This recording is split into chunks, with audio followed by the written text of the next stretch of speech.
de estas dos, de estos dos capítulos, el 3 y el 4, que es la gens iroquesa y la gens griega.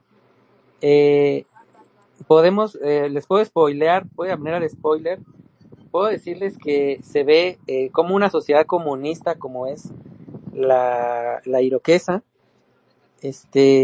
puede mantener instituciones a muy alto grado, eh, y a la par otra sociedad que ya tiene el Estado, como es la griega, este, pues pueden funcionar como similares, ¿no? Como similares, siendo una todavía sin Estado, digamos, en la gens iroquesa, pues no se alcanza a ver un Estado, eh, pero sin embargo en la gens griega sí se alcanza a ver el Estado. Entonces serían esa es el preámbulo que yo daría para que observemos durante lo que vamos a leer ahorita, que subrayamos. Podemos ir observando cómo funciona una en modo comunista y la otra en modo Estado. Y así es como, ese sería el preámbulo que yo daría para lo que vamos a ver hoy. Gracias. Perfecto, perfecto, Chispo. Bueno, voy a hacer un pequeño, hoy sí que voy a hablar del principio de la gens iroquesa, que es el tema que vamos a ver. Ya conseguí el libro de Morgan, entonces llegué hasta ahorita le voy a decir a la compañera que hasta dónde llegué, ahorita hasta la 5 obligatorio de ayuda. No, hasta las 6 llegué, terminé las 5. Entonces ahorita voy a iniciar, ¿no? Con este preámbulo del tema. Lo que nos dice Morgan es que existieron dos planes de gobierno, ¿no? Básicamente en toda la historia de la humanidad han existido dos planes de gobierno. Uno fue una organización social, gens, fratrias y tribus. Y la segunda fue la organización que conocemos actualmente, una organización política basada sobre el territorio y propiedad. Esas dos son las únicas que han existido de las que tenemos registro, ¿no? Entonces, la sociedad gentilicia estaba basada en las personales y la sociedad política, como la conocemos actualmente, el gobierno, las personas a través de relaciones territoriales y podemos verlo, por ejemplo, cómo se divide, ¿no? Cómo se estructura distritos, estados, pueblos, ¿no? Entonces, ahí tenemos que tener muy claro esa división, ¿no? Esas dos, la sociedad gentilicia y la sociedad política. ¿Qué es la gens, no? Pues básicamente lo que nos dice Morgan es que es un instrumento por el cual la sociedad adquirió organización y cohesión, ¿no? Buscaron cómo organizarse, cómo cohesionarse más y pues llegaron a esa forma de organización que fue la gens. Aquí hay algo interesante, algo para mí muy interesante, porque Morgan lo descubre al final de sus investigaciones y al final de su vida también, pocos años antes de morir, que la sociedad gentilicia o esta organización en gens también estaba presente en Grecia y en Roma y que también estuvo presente obviamente en todo el mundo antiguo, ¿no? También está presente en América, en los indios americanos que fueron es objeto de estudio de Morgan. Entonces, es idéntica en estructura, orgánica y principio de acción. Es lo que nos dice Morgan, que estuvieron, digamos, hemos visto, ¿no? Vamos a imaginarnos que vemos Troya, ¿no? Películas de Grecia, de Roma, vemos Ben-Hur, vemos, ¿qué otra película? Bueno, esas dos se me ocurren ahorita. Una sobre Grecia, otra sobre Roma. Y vemos que hay esclavos, ¿no? Vemos que hay una estructura, hay una organización, eh, que si el cónsul, que si el emperador, que el gobierno, que si, o sea, hay una estructuración, pero en las Gs también existía esa estructuración. No se llamaba de esa forma, pero lo que nos dicen es que su estructura orgánica era idéntica, ¿no? Entonces, ahí pudiéramos nosotros tener en claro que es ¿por qué se dio una estructura similar? Esa sería la primera pregunta que nos pudiéramos hacer. ¿Por qué se dio una estructura similar en Grecia, Roma y en América? ¿No? O sea, eso es lo que tendríamos nosotros que preguntarnos y es la primera pregunta que queda, ¿no? Para reflexión. También nos dice Morgan que el apellido de familia, bueno, pues es una dependencia del nombre masculino. Ya vieron que hace tiempo, hace unos años, grupos feministas, ¿no?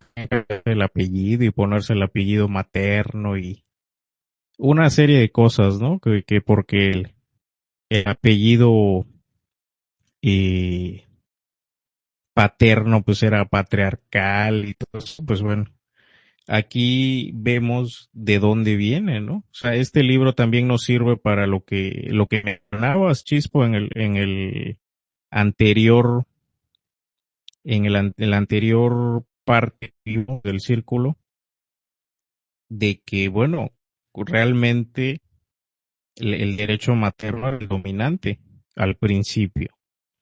Entonces, luego nos dice que las gens han pasado por etapas sucesivas. O sea, que dentro de esas gens, lo primero que cambió, pues lo primero que tuvieron que cambiar es la descendencia, ¿no? Sacándola de la línea femenina. Cambió al derecho paterno. Y lo segundo que cambió fue la herencia, ¿no? Del ¿no? A sus gentes, y dándolo a sus hijos. O sea, el derecho de herencia pasó de ser como antes que se tenía que repartir todos los bienes entre la gens o la sociedad gentilicia, pues luego cambió hacia los hijos, ¿no? Por eso es que vimos que la influencia, ¿no? De la propiedad, lo que habíamos dicho en la primera sesión, y la herencia fue lo que logró o impulsó ese cambio, ¿no? Hacia el monógamo, porque eso aseguraba la paternidad de los hijos. Entonces ahí tenemos una explicación de las relaciones actuales que vimos la clase, bueno, la sesión pasada. Entonces, eso es lo que nos va contando Morgan. También nos dice que con el conocimiento de los derechos, privilegios y obligaciones de los miembros de la gens, se comprenderá más sus capacidades como base unitaria de un sistema social y de gobierno. Aquí, en bueno, que estaban como con nombres de animales, ¿no? Cada gens tenía nombres de animales y estaba estructurada, y creo que eran 8 más o menos. Ahorita voy a buscar. A ver, un segundito porque lo tengo en mis otras. aquí. El, a ver, ahorita les digo. Sí, eran mucho, ¿no? Genes que llevan nombres de animales: lobo, oso, tortuga, castor, ciervo, becerra y halcón. Eso es lo que nos dice Engels. Bueno, eso lo sacó obviamente de Morgan, pero ahorita les voy a decir que en qué consistían, ¿no?, cada gens y qué entendemos por gens, ¿no? Si podemos entender por una gens una comunidad de personas organizadas en, en base a su parentesco, ¿no? Pudiéramos decir eso. O sea, para simplificarlo de alguna forma, eso sería. Y tenían una serie de derechos, privilegios y obligaciones. Yo voy a leer algunas. Bueno, hice una pequeña síntesis. Nos dice que estas gens pues tenían el derecho de elegir su sachem o cacique, ¿no? Y jefes. Toda tribu tiene 2 grados de jefes, sachem y jefes comunes.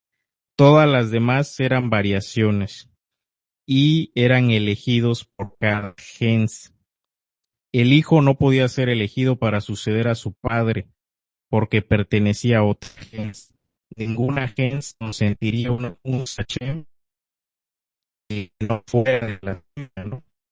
Entonces, el sachem, digamos que era hereditario y se limitaba a asuntos de paz. El jefe de esta gens, pues era por méritos personales, lo escogían por su habilidad en los negocios, por su inteligencia, ¿no? O valor, es lo que nos menciona aquí Morgan. En ese sentido era superior en capacidad al Sachem, pero el Sachem tenía más autoridad, o sea, era la cabeza representativa y podía pasar de hermano a hermano, de tío a sobrino y muy rara vez de abuelo a nieto. Aquí sería interesante hacer una analogía, bueno, con nuestra organización política actual, ¿no?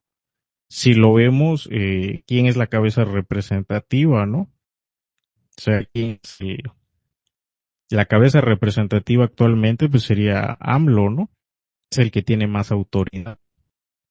Pero pues están los jefes, ¿no? Los jefes que hacen, digamos, tienen muchos méritos, capacidades diferentes, mucha más capacidad a lo mejor en ciertas áreas, pero que tienen mayor autoridad aquí.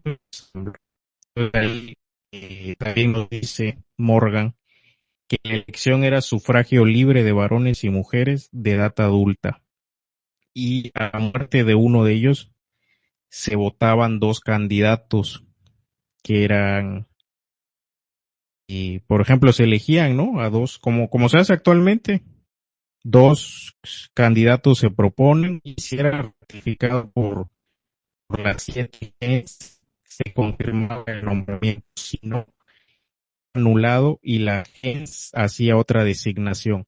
Básicamente como funciona el Congreso actualmente, ¿no? O sea, es algo interesante, ¿no? Lo que estamos viendo aquí con estas organizaciones. O sea, a mí me pareció muy interesante para compararlo, ¿no? Porque si hay unas cosas que valdría la pena comparar.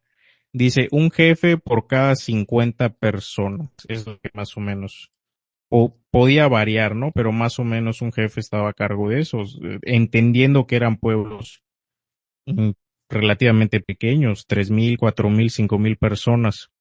Entonces, el segundo punto dice el derecho de deponer a sus sachem y jefes. Ojo con eso. Dice, solo miembros de la gens podían hacerlo, ¿no? Era un cargo vitalicio, pero necesitaba tener buena conducta. Y la instalación, pues era como que se le llamaba armándose de cuernos, ¿no? O poniéndole los cuernos en ese sentido era una analogía con los animales, ¿no? Digamos que eran los machos, ¿no? Los que tenían una mayor fortaleza, ¿no? Y desarmándole, pues era quitarle los cuernos, ¿no? Cuando alguien, pues, lo retiraban de ese cargo por alguna falta, y tenían que hacer esa, digamos, esa especie de como de ceremonia, vamos a llamarla así.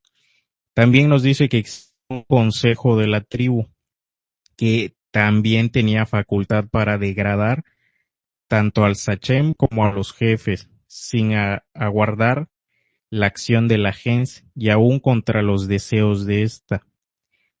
Mediante la existencia y ejercicio ocasional de esta facultad de supremacía, se afirmaba y preservaba la de las gens sobre los sachem y jefes. También revela la constitución democrática de la gens. Aquí lo interesante de esto es que durante muchos años no tuvimos en México revocación de mandato, ¿no? Hasta con AMLO, el movimiento actual, se hizo, digamos, ¿cómo se llama? La ley, ¿no? De revocación de mandato. O sea, imagínense, en tiempos de Peña te lo tenías que aguantar, en tiempos de Salinas, Cedillo, pues no había un mecanismo de quitarlos. Y vemos que en las sociedades antiguas, en las gens, pues sí lo había. O sea, tenían el derecho de deponer a sus jefes y a sus caciques y a cualquier persona que tuviera un cargo, ¿no? En esa comunidad. Entonces, el número 3 nos dice la prohibición de casarse dentro de la gens. Esto, pues ya lo hemos tocado, ¿no? En la anterior charla que tuvimos, era para producir, digamos, seres humanos de superiores, ¿no? Básicamente se dieron cuenta de que casarse entre hermanos o tener relaciones entre hermanos no era bueno para la descendencia. Entonces deciden, ¿no? Pues hacer esa división y producir, digamos, seres humanos con mayores cualidades y características.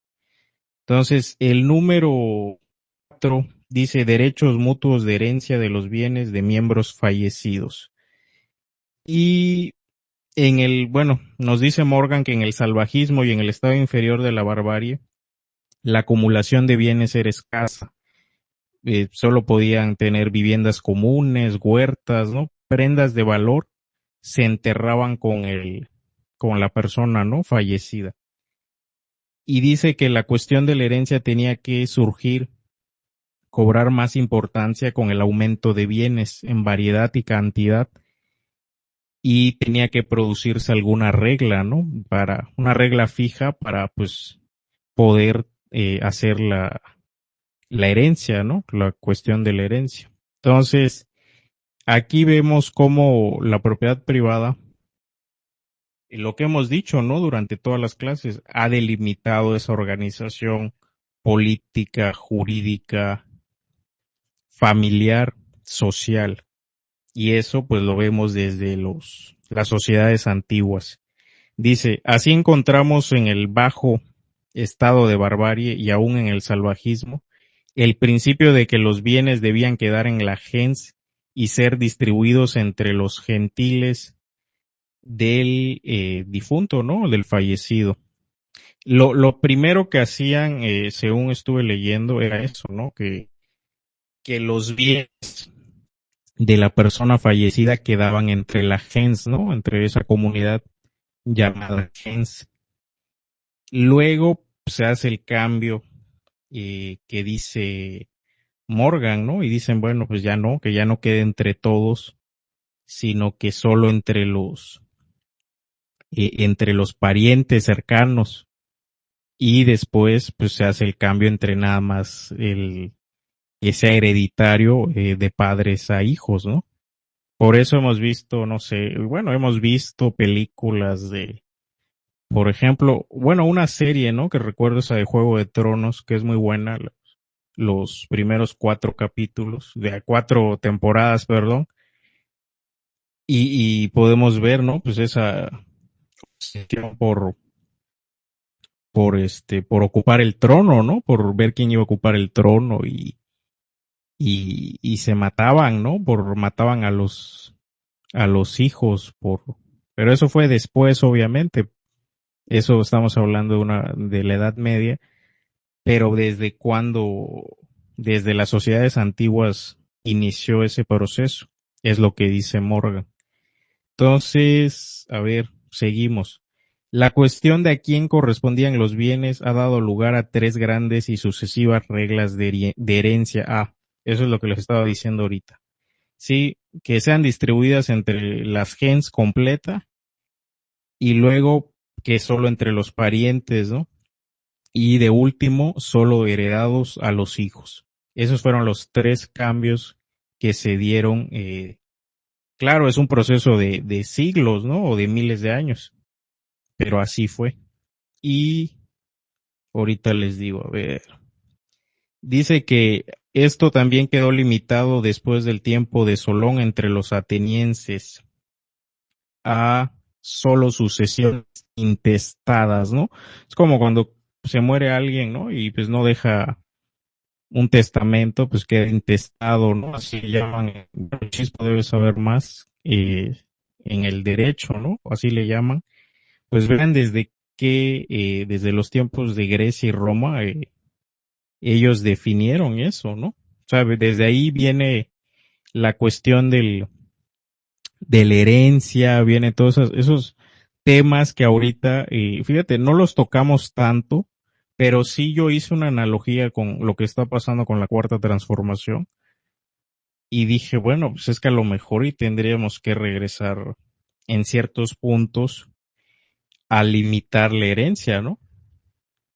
O sea, no dejar a nadie obviamente en la calle, pero sí limitar, o sea, que Slim no le herede a sus hijos o Salinas Pliego, toda su fortuna, ¿no? Eso también, digo, se me vino a la mente leyendo el texto. A ver qué más sigue. Dice, los hijos de varones fallecidos no heredaban porque pertenecían a una gens diferente. Por la misma razón, el marido, perdón, no heredaba nada de su mujer, ni esta de su marido, o sea, ni la mujer heredaba de su marido. Obligaciones recíprocas de ayuda. Ese es el número 5. Defensa y desagravio de ofensas. En una sociedad civilizada de Estado como la que actualmente tenemos, se hace cargo de la protección de la persona y la propiedad, ¿no? El Estado, la policía, el ejército, marina, fiscalías, poder judicial, se hacen cargo supuestamente de toda la cuestión de la protección de tu propiedad y de tu persona, ¿no? Según, entre comillas, así es. Para eso se fundó supuestamente el Estado. Ya luego vemos vemos el poder.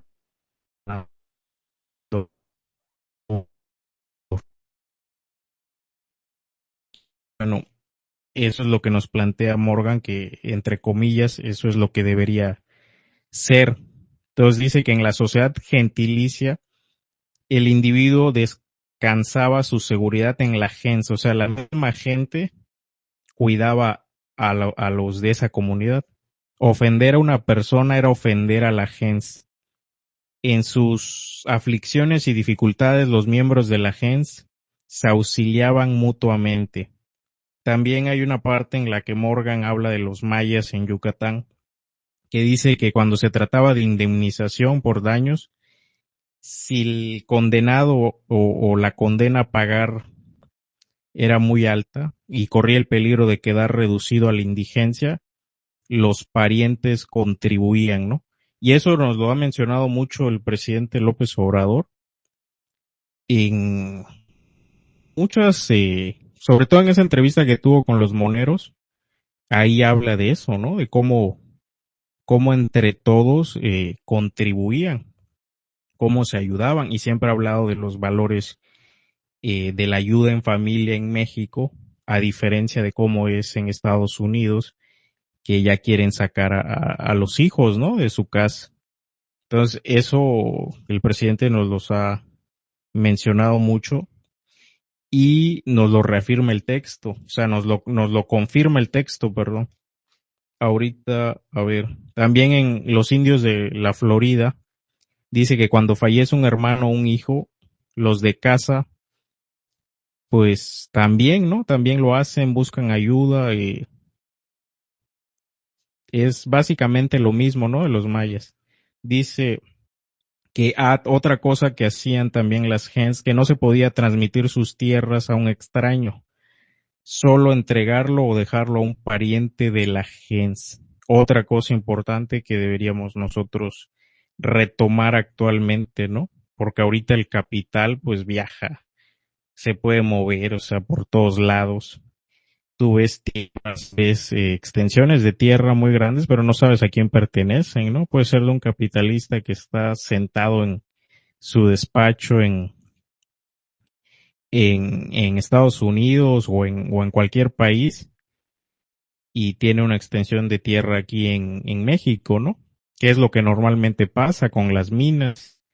Entonces ahí hay un tema que deberíamos recuperar, ¿no? Yo así lo veo, que digo, guardando la justa proporción, pero el sistema de ellos funcionaba, ¿no?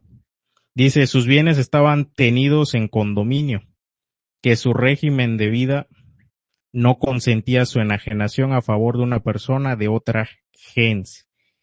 En la práctica, el derecho a tales bienes era posesoria y al abandonarlo volvían a la gens. Ojo con ese detalle, ¿no? Y si lo pueden subrayar, es importantísimo, ¿no? Los bienes eran posesorios, ¿no? O sea, el derecho a los bienes solamente tenías el derecho a poseerlo. Como y muchos de los que están aquí, que cuando yo, bueno, varios lo han dicho, ¿no? Digo, bueno, pues es que tenemos que hacer viviendas para la gente y que sirvan para que vivan las personas y que no se puedan vender, pues nos lo confirma, ¿no? Es de aquí cómo estaban las sociedades antiguas, básicamente organizadas de esa forma. También nos habla y Escan pues vuelven a esos bienes a servir, ¿no? A sus hijos y si no tiene hijos pues vuelven a la sociedad o a la comunidad. Dice que también unas tribus de peruanos o tribus peruanas cuando se casaban las comunidades del pueblo tenían la obligación de construirle y proveerles su vivienda. O sea, era una obligación hacerlo. Imagínense, ¿no? Y en México también, ¿no? En México también en algunos pueblos se sigue conservando esas costumbres, ¿no? Dice que el hecho de que hablaran diferentes lenguas es porque las naciones estaban divididas entre razas, tribus o clanes. Y la vendetta, no sé si han escuchado hablar de, bueno, hay una película, ¿no? Que se llama Vendetta o dice que vengar la muerte de uno de sus miembros de la gens es, el homicidio es tan viejo como la sociedad humana, ¿no? Pero que los mismos miembros celebraban un consejo por separado y hacían proposiciones para conducir el hecho, ¿no? Y entonces decían, para tratar de dirimir, ¿no? Para tratar de, si alguien asesinaba a otra persona de otra gens, trataban de mediar, de resolver el conflicto con regalos, con, si no, si,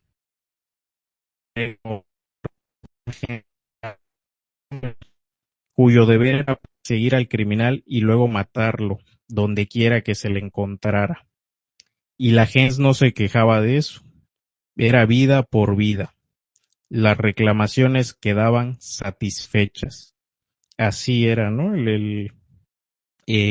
Digamos, en en su organización y en su comunidad, pues todos estaban de acuerdo con eso.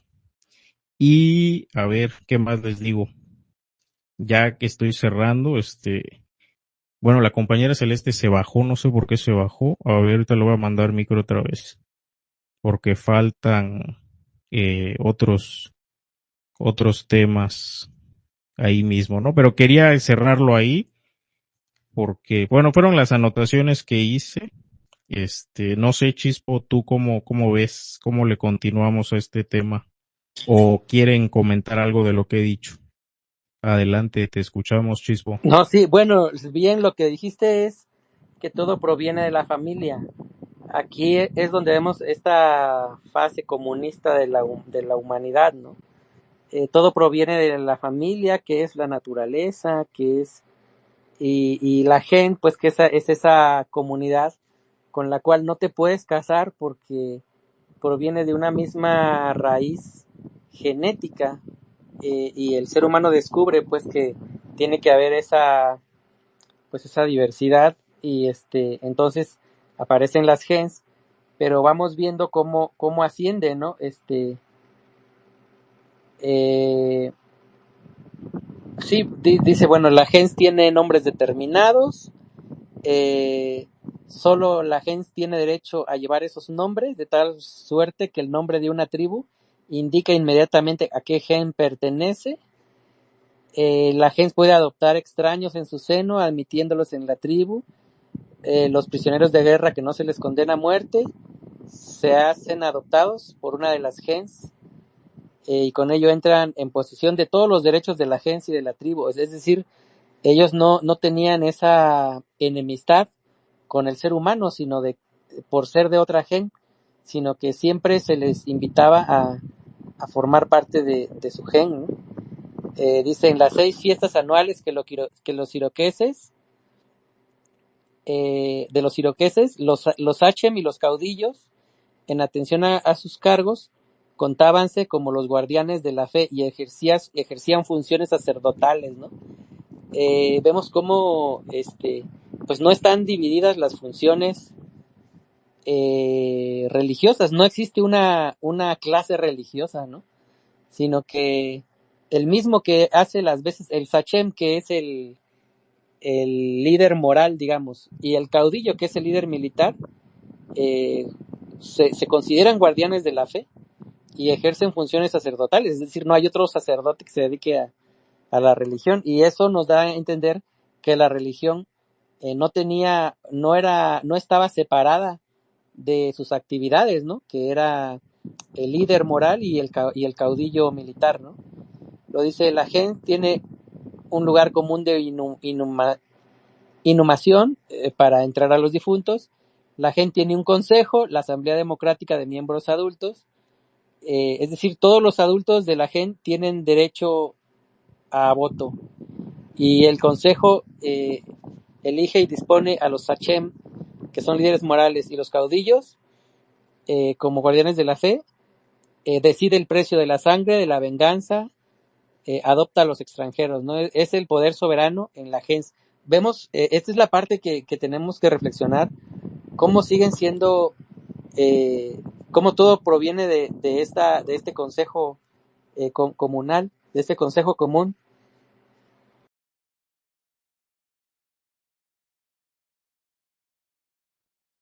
Sí, ¿se Sí, te cerró tu perdón. micro o? Y Ah, ok. sí, todo Sí, sí. proviene de este consejo comunal, ¿no? De esta asamblea, ¿no? Eh, por eso, y la asamblea, pues, que es un órgano de deliberación que hasta la fecha actual se sigue usando con mayor efectividad que las deliberaciones jerárquicas, verticales, ¿no? Entonces, dice, todos los miembros son individuos libres obligados a proteger cada uno la libertad de otros, son iguales en derechos personales, ni los hachem ni los caudillos pretenden tener ninguna preeminencia sobre los demás, todos forman una comunidad fraternal unida por vínculos de sangre, ¿no? Entonces, en numerosísimas tribus indias que comprenden más de 5 o 6 gens, aquí es donde vamos viendo cómo esta organización por gens llega a ser muy vasta, llega a formar incluso naciones, ¿no? Vamos a ver cómo de la familia surgen las naciones. Entonces es muy interesante cómo va ascendiendo esta organización y vamos viendo, dice, en numerosísimas tribus indias que comprenden más de 5 o 6 gens, encontramos cada 3, 4 o más de estas reunidas en un grupo particular que Morgan, traduciendo fielmente el nombre indio, llama fratria, que quiere decir hermandad, ¿no? Entonces, es decir, una fratria comprende de 1 a 4 gens y la segunda de la 1 a la cuarta gen y la segunda comprende de la 5 a la octava gen. Es decir, vemos que también hay una organización que es por grupos de gens. Es decir, que la organización de gens es más vasta que solo la simple familia, ¿no? Dice, originariamente ningún Senka podría casarse en el seno de su fratria, sin embargo, esta usanza desapareció muy pronto, quedando limitada a la gens, ¿no? Es decir, habría que ir a buscar mujer a la otra fratria, pero después, para eso era la gens, entonces simplemente había que ir a buscar pareja a la otra gen, ¿no? Luego, las funciones de la fratria, que son similares a las de la gen, pero digamos, a un nivel más confederación, digo, las fratrias juegan a la pelota una contra otra, ¿no? Es decir, hacen sus torneos de pelota. No sabemos las reglas de la pelota, pero sí me queda claro que el juego de pelota nació en el continente americano. Lo dice. 2. En el consejo de tribus se sientan juntos los Hachem y los caudillos de cada fratria, colocándose frente a frente los dos grupos, ¿no? Es decir, cuando se reúnen todos los Hachem y los caudillos para conversar, se separan por fratrias, ¿no? 3. Si en la tribu se cometía un homicidio sin pertenecer a la misma fratria, el matador y la víctima, la gens ofendida apelaba a menudo a las gens hermanas que celebraban un consejo de fratria y se dirigían a la otra fratria como corporación con el fin de que ésta convocase igualmente a un consejo para arreglar pacíficamente el asunto. El asunto se arreglaba pacíficamente dándole algo a cambio, una posesión o algo, un regalo de muy alto precio, y si no se llegaba al acuerdo se tenía el derecho a la venganza, ¿no? Luego 4. En caso de defunción de personajes importantes, la fratria opuesta se encargaba de organizar y dirigir las ceremonias de los funerales. 5. Cuando se elegía Sachem, intervenía igualmente el consejo de la fratria, solamente considerarse como casi segura la ratificación del electo por las gens hermanas, pero las gens de la otra fratria podrían oponerse a ella, ¿no? Había una especie de veto, ¿no? Había una especie de veto, si tú elegías a tu gobernante, pero las otras gens, las otras fratrias, no lo consideraban una persona apta, a lo mejor por ser problemático, se oponían y esta persona ya no llegaba, no podía, estaba vetada y ya no podía, dice, en tal caso, reuníase el consejo de esta fratria. Si la oposición era mantenida, la elección se declaraba nula. Es decir, que el líder moral no era a conveniencia, sino era una persona que se ganaba el respeto no solo de su propia gen, no solo de su propia fratria, que es conjunto de genes, sino también de la otra fratria con la que tuvieran esa convivencia pacífica, ¿no? Entonces dice, entonces los líderes morales no podían tener oposición, porque si tenían oposición los corrían y tendrían que elegir otro líder moral, ¿no? Luego, 6. Al principio tenían los iroqueses misterios religiosos particulares, ¿no? Celebraban estos misterios entre cada una de las fratrias, que tenía un ritual especialmente establecido para la iniciación de los nuevos miembros. Es decir, la religión era particular de cada fratria. Es decir, no era una religión predominante para todos, sino que cada fratria tenía, digamos, la libertad de celebrar, de tener sus creencias religiosas en lo particular, ¿no? Y no les interesaba andar difundiendo sus creencias religiosas que fueran únicas y como un medio de poder, ¿no? Sino pues básicamente eran un medio de unidad con la naturaleza, ¿no?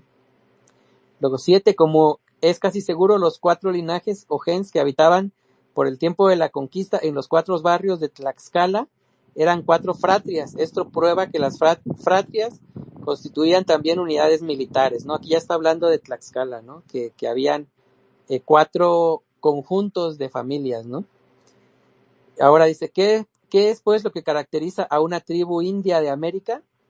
Un territorio propio y un nombre particular, ¿no? Cada tribu poseía además un extenso territorio para caza y pesca. Detrás de esta se extendía una zona neutral que llegaba hasta el territorio de la tribu más próxima, ¿no? 2, un dialecto particular propio de esa sola tribu. 3, el derecho de dar solemnemente posesión a su cargo a los Achem y a los caudillos elegidos por las gens. 4, el derecho de exonerarlos hasta contra la voluntad de sus respectivas gens. Como los Achems y los jefes militares son miembros del consejo de la tribu, estos derechos de la tribu respecto de ellos se explican de por sí. Ahí donde se ha formado una federación de tribus y donde el conjunto de estas se haya representado por un consejo federal, estos derechos pasan a este último. Entonces, aquí vemos que un consejo federal llega a puede llegar a tener una decisión, ¿no? Déjame ver qué decisión dice. El derecho de exonerarlos contra la voluntad de sus respectivas gens, de exonerar a los achems y a los caudillos, ¿no? Es decir, de despedirlos, ¿no? Es decir, tú puedes despedir al sachem de otra fratria, ¿no? O aunque los de esa gen no quieran despedirlo, otros del consejo o del consejo federal pueden despedirlos, ¿no? Aquí vemos cómo es más importante la unidad de todo el grupo que la pues que la pues que la necedad de poner a una sola persona como dirigente, ¿no? Luego dice, ideas religiosas, mitologías y ceremonias de cultos comunes. Un consejo de tribu para los asuntos comunes componíase de los Achem y los caudillos de todas las gens, sus representantes reales, puesto que eran siempre revocables. Cada tribu considerábase en estado de guerra con otra tribu con quien expresamente no hubiera convenido un tratado de paz. Las expediciones contra esta clase de enemigos eran organizadas en la mayoría de los casos por unos cuantos notables guerreros que ejecutaban una danza guerrera y todo el que les acompañaba en ella declaraba de ese modo su deseo de participar en la campaña. Formábanse enseguida un destacamento y se ponían en marcha. De igual manera, grupos de voluntarios solían encargarse de la defensa del territorio de la tribu atacada. Para estas expediciones no era necesaria la aprobación del consejo de la tribu, ni se pedía ni se daba, ¿no? Es decir, los líderes morales y los líderes y los caudillos realmente no podían prohibirle a la población en general que se hicieran la guerra unas a otras, ¿no? Luego, 7. En algunas de las tribus encontramos al jefe supremo, cuyas atribuciones son siempre muy escasas, que resulta ser uno de los Achem, que cuando se requiere una acción rápida debe tomar medidas provisionales hasta que pueda reunirse el consejo y tomar las resoluciones finales. Y hace la observación, es un débil germen del poder ejecutivo. Luego dice, acá y allá formábanse alianzas entre tribus consanguíneas por efectos de necesidades momentáneas, con las cuales tenían término, ¿no? Pero en ciertas comarcas, tribus parientes en su origen separadas y después se reunieron de nuevo en federaciones permanentes, dando así paso a la formación de naciones, ¿no?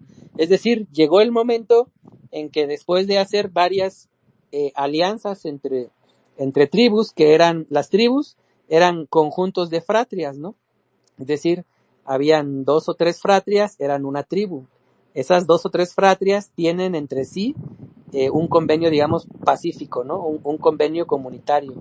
Pero si hay otra tribu que está compuesta de sus propias fratrias, entre ellas no existe ningún convenio pacífico, ningún convenio comunal, y se hacen travesuras como irse a atacar unas a otras, ¿no? Me imagino yo que pues era como una forma de, de ver, pues de aprender a ser guerreros, ¿no?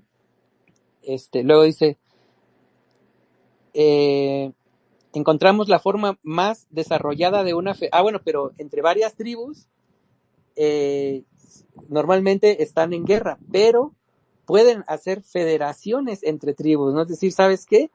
2 o 3 tribus, cada una con sus 4 fratrias, cada una con sus 4 o 5 genes, gens, pueden federalizarse, es decir, ¿sabes qué? Ocupamos este territorio, vemos que vienen gente extraña por acá, vamos a hacer las paces entre nosotros y a darle de palos a los extraños, ¿no? Defendiendo un territorio o apropiándose de él. Pero luego vemos un caso, esta sería una federación, ¿no? Una federación de tribus, ¿no? Pero luego vemos el caso de federaciones permanentes, que es donde se da paso a la formación de naciones. ¿Por qué a esa federación permanente no se le llama Estado? Porque esa federación permanente no tiene no tiene un órgano que mande sobre las demás, ¿no? Sino que un órgano que sustituya y represente a la totalidad, sino que son un conjunto de tribus en donde lo importante, las decisiones las toman las fratrias, en las fratrias cuyas decisiones las toman los gens, perdón. Entonces, sigue siendo, y si acaso hubiera alguien que estuviera en contra de la decisión no se tomaba, es decir, todo tenía que ser unánime. Por eso vemos que la comunidad sigue existiendo, sigue viva y sigue siendo la base fundamental de la forma de vida de de esta federación. Entonces, cuando se llega a las federaciones permanentes y ya se habla de la nación, entonces se habla de una nación iroqueses, ¿no? De la nación iroquesa, ¿no? Entonces vamos a ver cómo fue la forma más desarrollada de una federación. La encontramos entre los iroqueses, dice, divididos en 5 tribus. Sí. Los senecas, los cayugas, los ondagas, los soncidas y los mohawks vivían de la pesca, caza, hortalizas rudimentarias, habitaban aldeas fortificadas con estacadas, no excedieron nunca de 20,000 miembros, tenían muchas gens comunales, las 5 tribus hablaban dialectos parecidísimos, siendo la conquista reciente de su territorio, caía de su propio peso la necesidad de la unión habitual de esas tribus frente a las que habían desposeído, ¿no? Porque acababan de conquistar un territorio, entonces se unieron para protegerlas. A más tardar se convirtió en una liga eterna, es decir, ya nunca estuvieron en guerra entre sí.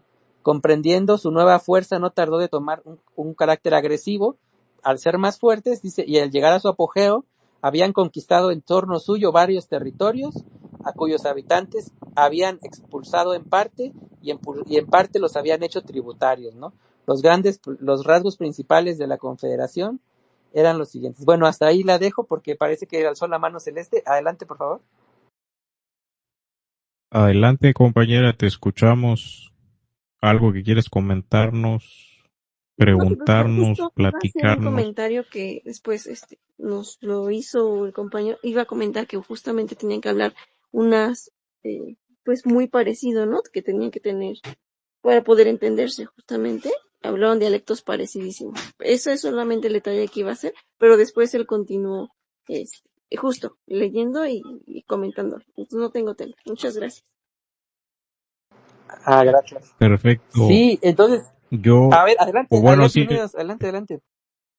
Sí, yo iba, iba a hacer unas reflexiones del tema.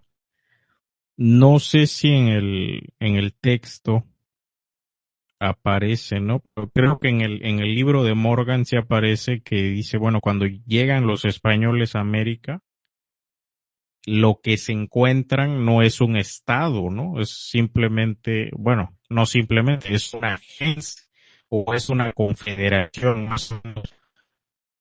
Eso es lo que viene después. Eso está en los capítulos siguientes. La pregunta o reflexión es, bueno, ¿por qué si en el principio vimos que se desarrolló la agencia en Grecia, en Roma y en América, y que Morgan nos dice que eran similares, ¿no? O que eran, ¿cómo nos dijo Morgan? Que eran, sí, prácticamente idénticas en su organización.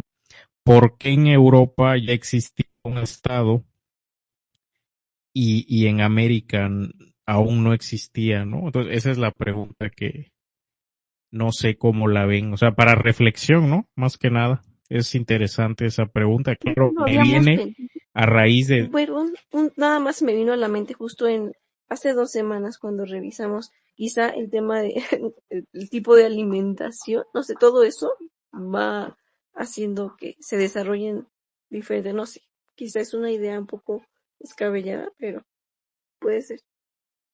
No, no, yo creo que eso se ve cuando llegamos a la gens griega y vemos cómo hay la suplantación del derecho comunal, la suplanta el derecho privado, y ahí es en donde nace el Estado. O sea, Exacto. o sea, porque aquí existía, como no existía la línea paterna, existía, todo tenía que recaer en la comunidad. Ya vimos cómo era la herencia, ¿no?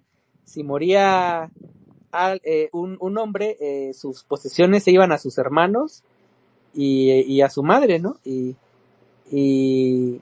o a los hijos de su madre, que son sus hermanos, ¿no? Entonces, pero si moría una mujer, entonces la mujer heredaba a sus hijos, a sus hijas, mejor dicho, ¿no? A sus hijas. Y el hombre tenía que producir la riqueza, ¿no? Entonces, todo estaba fundamentado con base a un rol social muy naturalista, pues muy naturalista. Y ese rol nunca se perdió, porque pues el hombre tenía que ser guerrero. Si no eras guerrero, pues no cazabas, si no cazabas, o te conquistaban otras tribus. Entonces todo estaba fundamentado en el rol de la naturaleza, del ser humano, rodeado de su naturaleza. Y cuando vemos, al llegar a la gens griega, al ratito en el siguiente capítulo, vamos a ver cómo ahí sí se sustituyó, la gens se sustituye por la mitología. Entonces, y esa mitología ya da pie a la aristocracia, ¿no? Entonces ahí vemos el nacimiento del Estado. Pero es muy importante ver cómo el Estado nace de la gens. Más sin embargo, no es necesario que nazca el Estado, porque en las tribus nativoamericanas no llegó a nacer el Estado. O sea, llegó a haber una confederación, que podríamos llamarle la nación, ¿no? Una nación iroquesa, a lo mejor, pues, conformada por personas de una misma etnia, etcétera, pero incluso permitían, no tenían la raíz, la base racial, porque permitían la entrada de nuevos, incluso cuando conquistaban otros pueblos, procuraban absorberlos como ciudadanos, o no como ciudadanos, pues, sino como partes de las gens, y hermanarse con ellos, y no procuraban destruir eh, a otras etnias, ¿no? Entonces, pero es importante que veamos ese salto, ¿no? Y cómo es que en la nación iroquesa, o desde las gens iroquesas, no se ve el Estado. No se ve el Estado porque ellos siguen conservando sus roles de cazador, sus roles de guerreros, su rol familiar, su rol de las mujeres, conservar la línea y de conservar la comunidad cohesionada.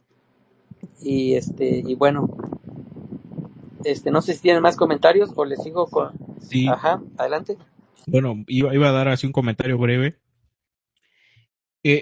Claro, lo que planteas es correcto, es cierto, ¿no? Lo que a mí se me viene a la mente, digo, estoy reflexionando. Entonces, el Estado en sí, nosotros tendríamos que cuestionarnos, ¿no? La utilidad del Estado también, ¿no? O sea, no, eso no quiere decir que no exista autoridad, porque a veces la gente lo confunde, ¿no?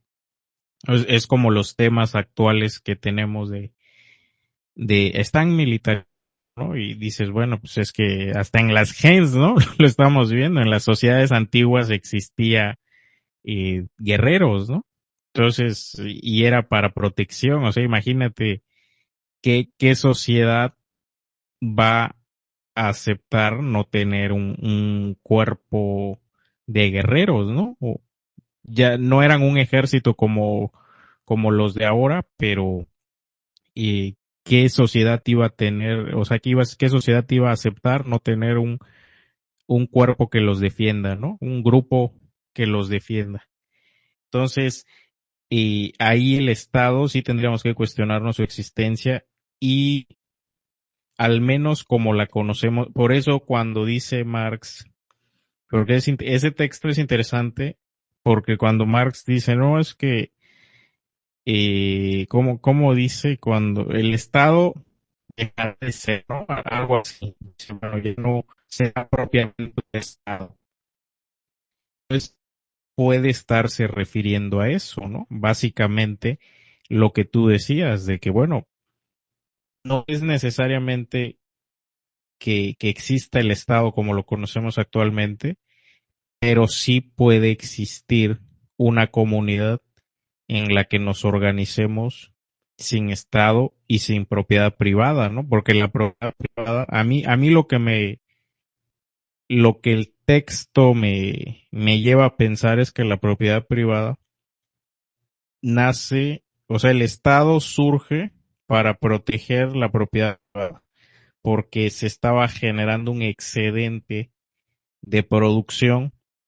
Entonces se genera un excedente de producción, se genera acumulación y es necesario tener un ejército regular que te proteja el territorio y tú puedas seguir acumulando, ¿no?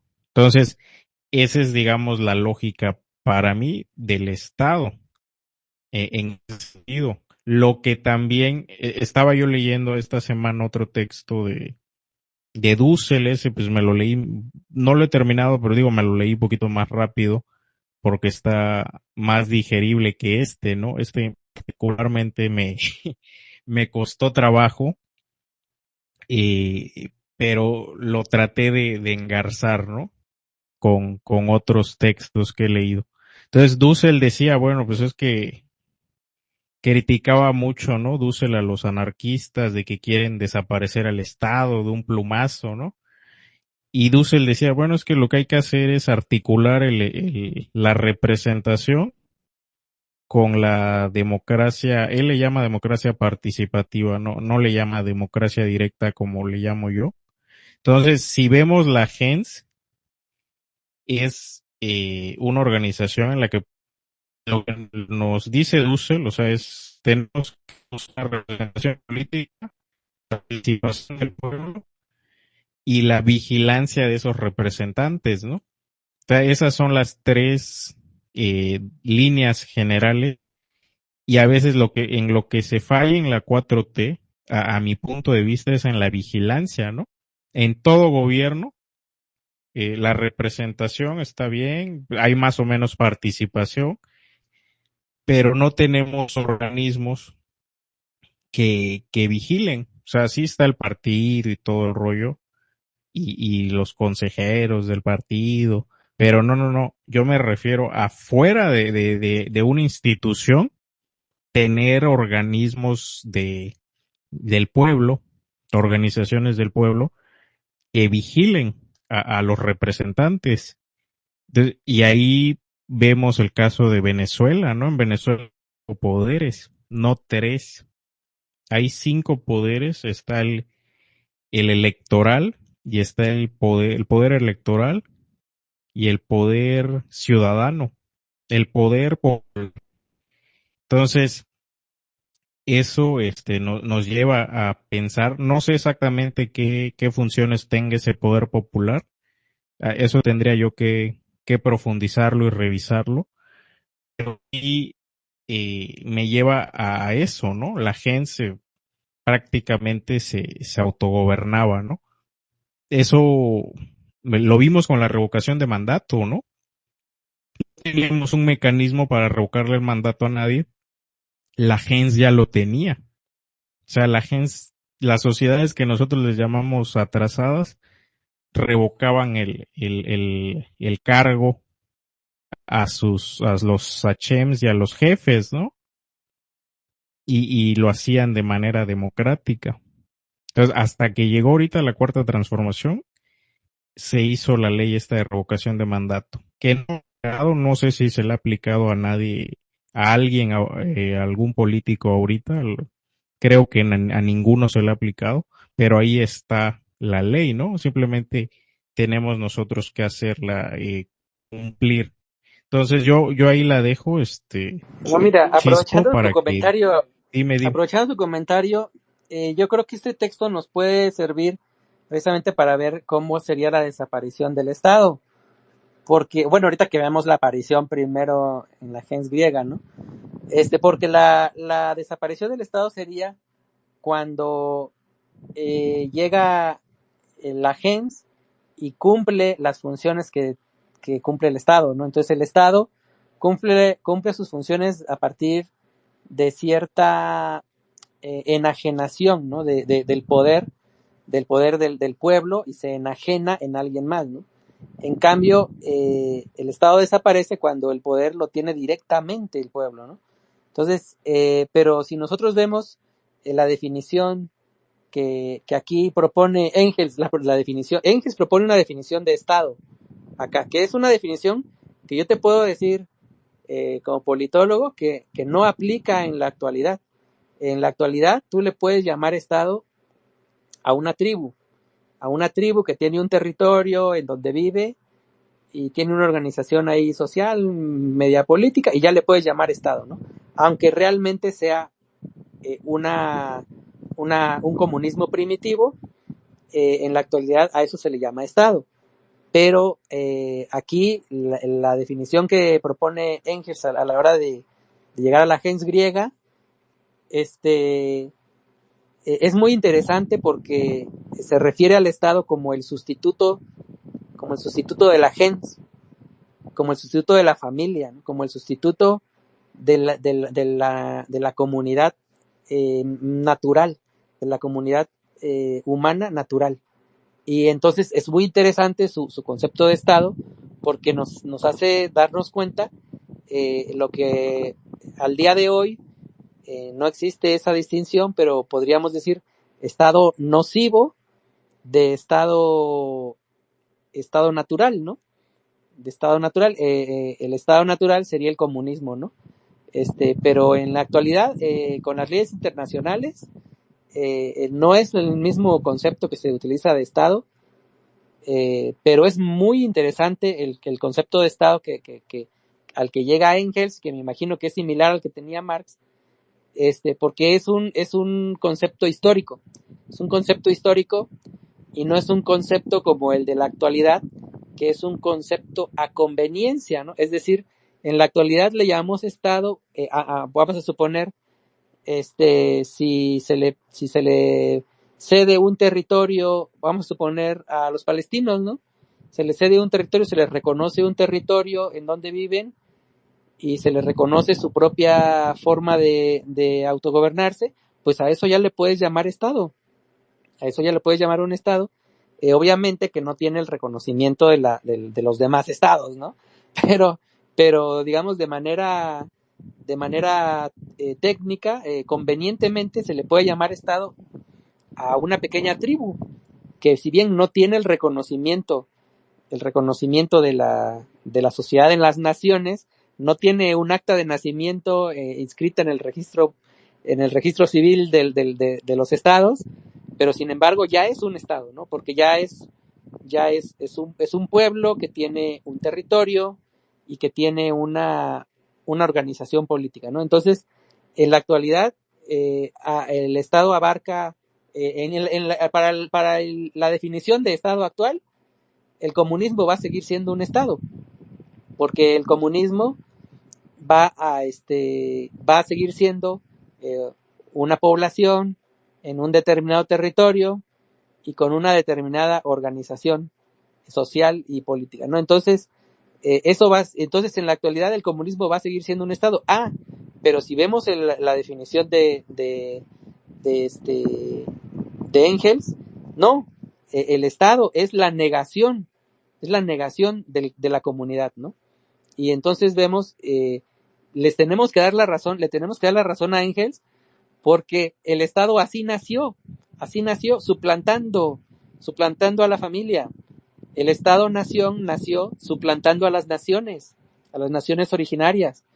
Entonces, es importante que retomemos el análisis histórico que hace Engels y que hace Marx, porque de lo contrario estaríamos aceptando esa suplantación, ¿no? Esa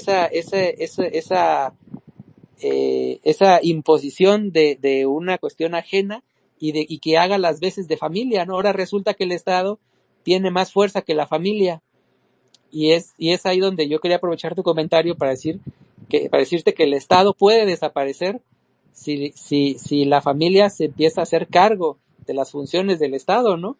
Y entonces el Estado, así como nació, puede ser sustituido por la comunidad, si tomamos en cuenta su origen histórico, ¿no?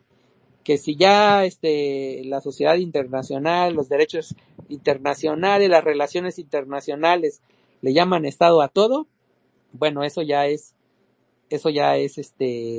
una cuestión semántica, ¿no? Pero sí es importante que nosotros sustituyamos al Estado por la comunidad.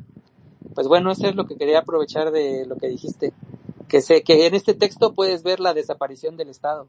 Si ves la aparición, puedes ver la desaparición. Pero bueno. Sí. De hecho, así rapidito, fíjate, pudiéramos también engarzarlo, este tema con lo que está pasando en Sinaloa, ¿no? Ahí hubo una declaración de muchos líderes que dicen, bueno, no depende de nosotros la seguridad, dice, depende de que estos grupos delictivos dejen de pelearse entre ellos. Y mucha gente salió, ¿no? Escandalizada. No, es que el Estado es el que debe brindar la seguridad, garantizar la seguridad. Y claro, en Guanajuato matan más, pero pues ahí no les interesa porque gobiernan ellos. Entonces, el tema pudiera ser así, ¿no? También el hecho de que un Estado, como la definición es clásica, que es la comunidad jurídicamente organizada, pudiera ser eso, ¿no? También que, claro, garantizar la seguridad, garantizar tener un ejército para ser un Estado, ¿no? O sea, si nos vamos, por ejemplo, a lo que dices, ¿cómo se supera el Estado? Y dices, bueno, la familia es el que puede superar al Estado asumiendo las responsabilidades del Estado, tendríamos nosotros que pedir ese presupuesto al Estado. O sea, el presupuesto que le están dando aquí a Quintana Roo, donde yo vivo, tendríamos que pedir que nos lo den a nosotros como comunidad, ¿no? Claro, es lo que nos pertenece, como hace un pueblo de Michoacán, no me acuerdo ahorita el nombre, se me fue el nombre. El nombre de un municipio que le dan su participación en base a sus pues, y ellos se autogobiernan, se autoorganizan. No sé hasta qué punto eso sea viable. Pues eso lo dijo AMLO cuando le dijeron, ¿cómo te vas a gastar el presupuesto? te lo tienes que gastar así. Y dice AMLO, no, mire, si me siguen presionando, le voy a dar 13,000 pesos a cada familia mexicana mensuales y ahí me acabo el presupuesto. Si le siguen, Sí, y ahí se exacto. estaría realizando el comunismo, ¿no? Porque estarías devolviéndole a la comunidad lo que le pertenece y claro, le estarías dotando de un recurso que le permitiría ahorrar y en su caso y emprender alguna cosa que quisieran hacer, ¿no?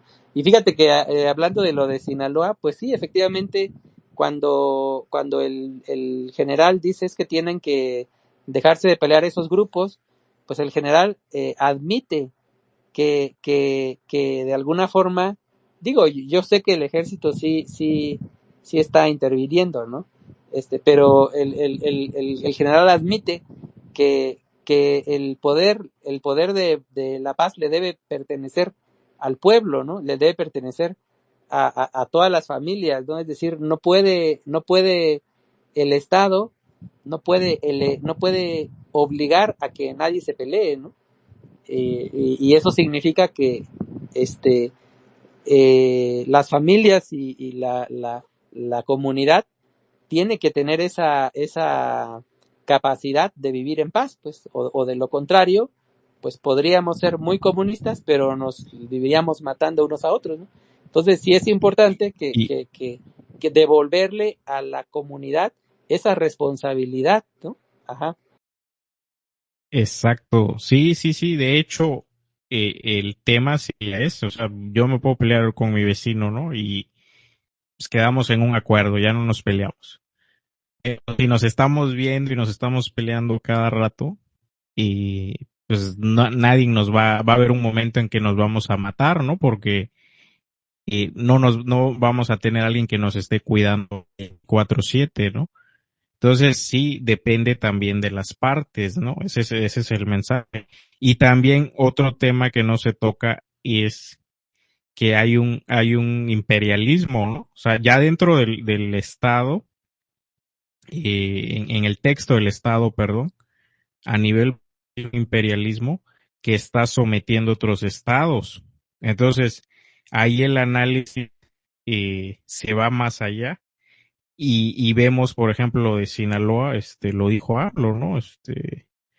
Estados Unidos está, o sea, es como que tú tengas control de te estén infiltrando gente para generar desestabilización, ¿no? Curiosamente, después de la aprobación de la reforma judicial, ¿no? Entonces, bueno, ese es así como que contexto general, pero adelante, ¿no? Nada más quería No, comentarlo para además fue ver, oportuno, ¿no? Para hablar también un sí, poquito de coyuntura, ¿no? Sí.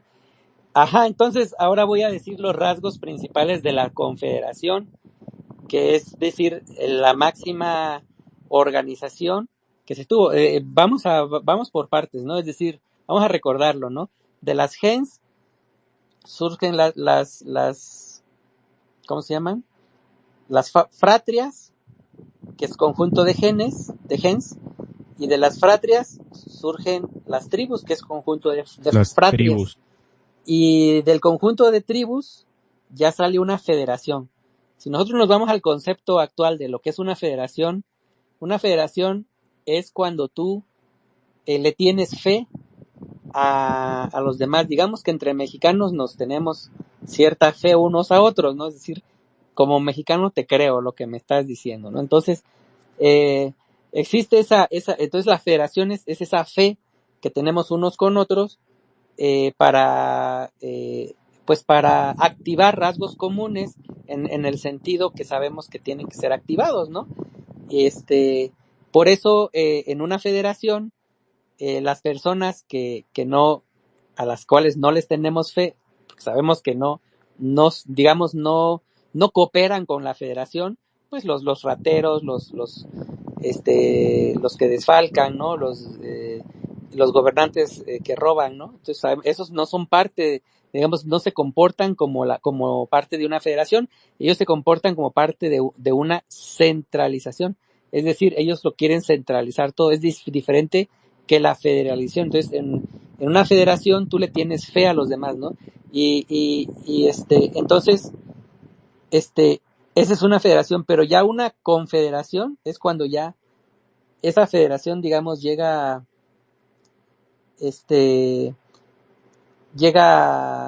muchísimo más amplio, digamos que ya no es solo la tribu, ya no es solo la federación, digamos, el número de tribus de la federación, sino que ya es una federación perpetua. Esa sería la confederación, ¿no? Cuando ya llegas a esa paz perpetua, que eso es lo que sería la nación, ¿no? La nación, cuando porque si tú no creas esa confederación, si tú creas una federación nada más y al ratito se acaba el motivo por el cual la creaste, pues otra vez vuelves al estado de guerra, ¿no? O sea, si se acaba el pacto por el cual se creó la federación, pues vuelves al estado de guerra.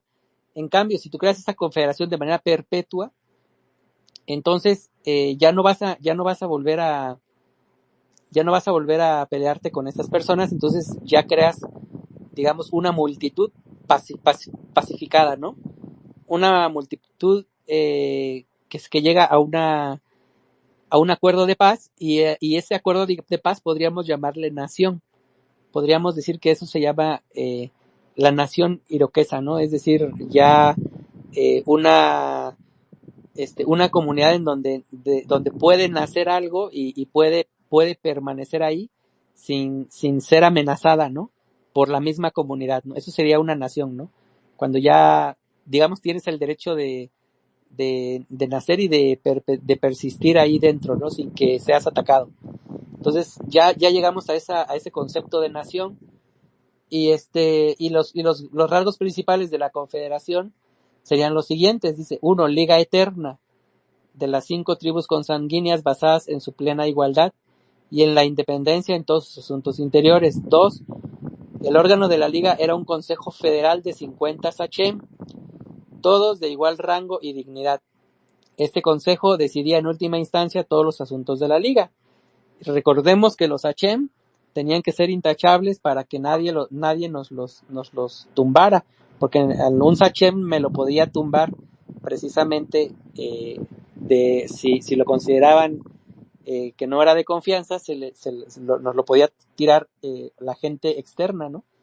Entonces, cada vacante de sachem era elegido de nuevo por las gens interesadas y podían ser depuestos por ellas en todo tiempo, pero el derecho de darles posesión de su cargo ya correspondía al Consejo Federal, es decir, al revés que con las fratrias.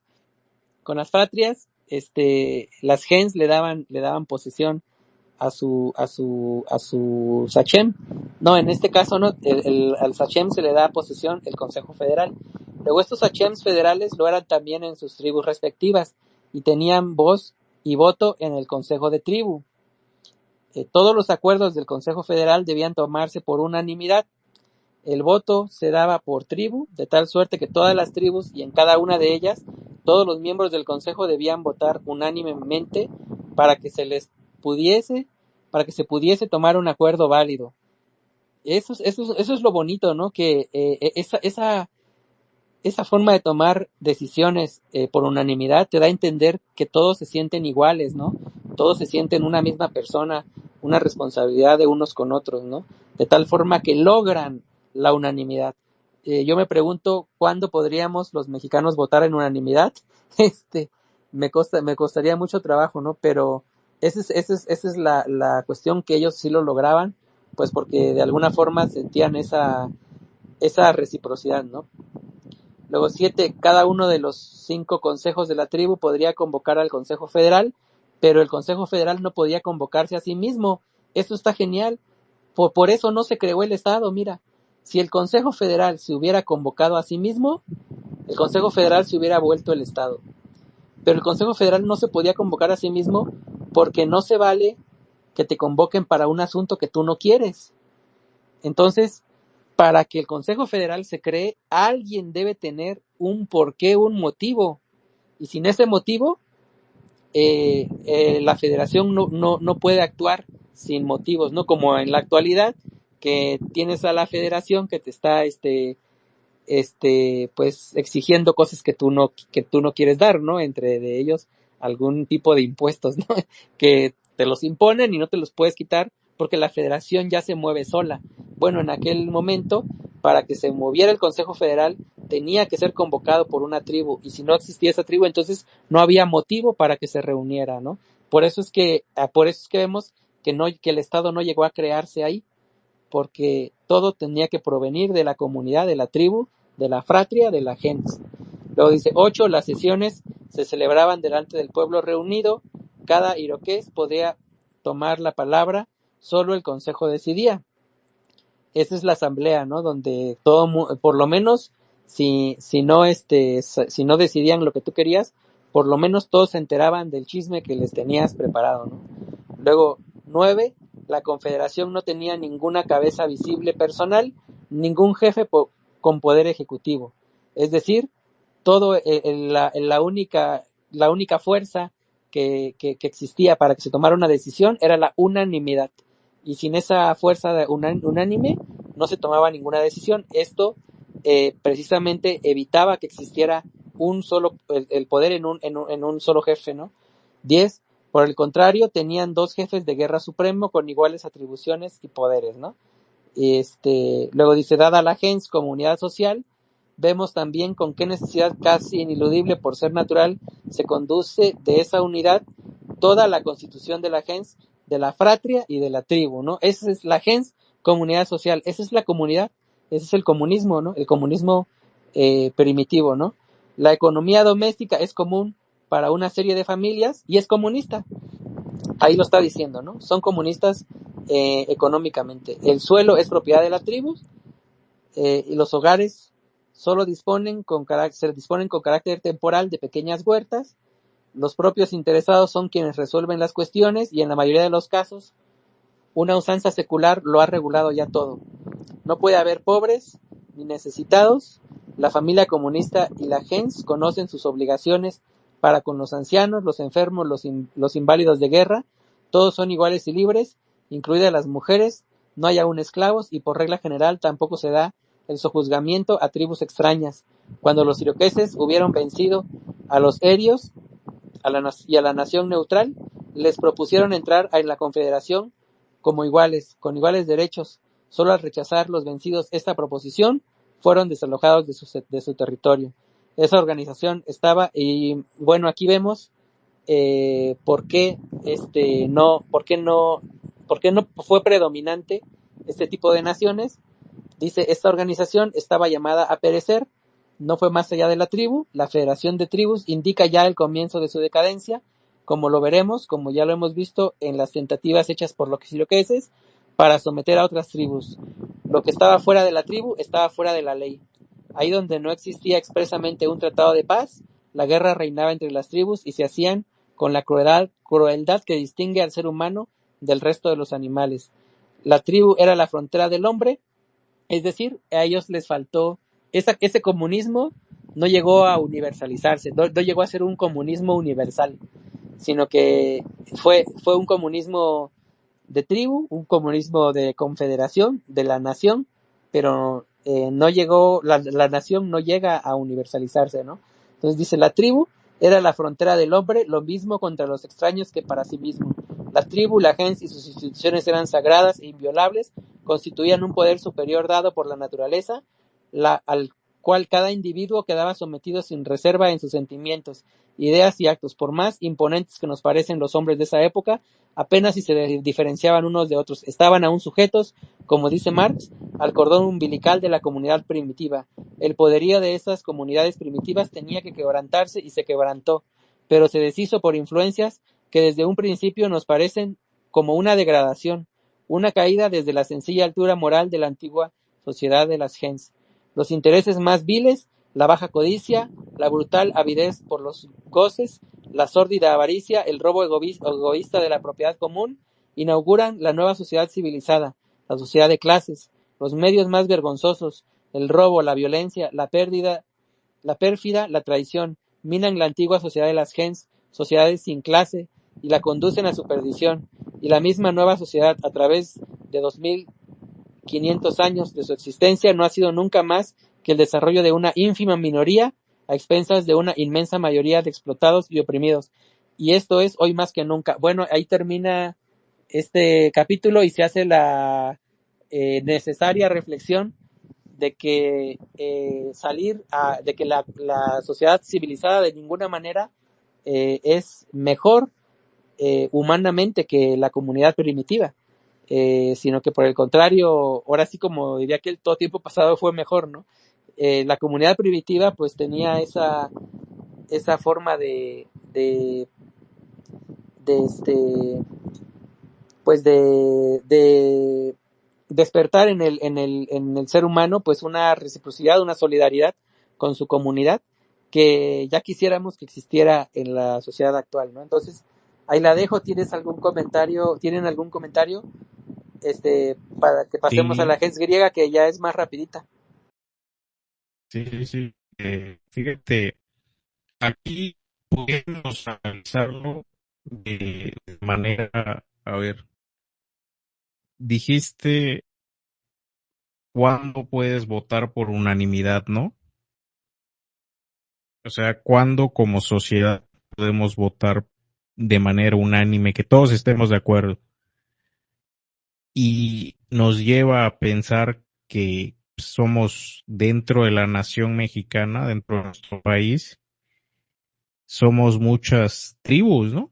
Pudiera ser así, ¿no? De esa forma. Así Y me si te gustó das pensarlo a mí cuenta, también. Fíjate, me sí, quedé ¿no? con la idea de que podemos vernos como comunidad, ¿no? Y yo llevo la reflexión a que el artículo, creo que es el 105, ya no me preguntan de la Constitución porque tiene mucho que la leí, y ya después de las reformas hay que volver a leerlo. Pero el que habla de los municipios, ¿no? Que son en cierta forma autónomos para decidir. Entonces, ahí pudiera estar ese principio de la gens, de la fratria y de la tribu, ¿no? Más o menos, y de la federación y confederación, en que los municipios se deciden, ¿no? Si tú estás en en cualquier municipio, pues ellos hasta le llaman la comuna, ¿no? Al municipio se le llama la presidencia municipal o donde dirimen, donde hacen sus sesiones, se le llama la comuna. Y ahí pudiera aplicar ese principio. Aquí el problema que yo veo, y que también lo dice este filósofo Dussel, ¿no?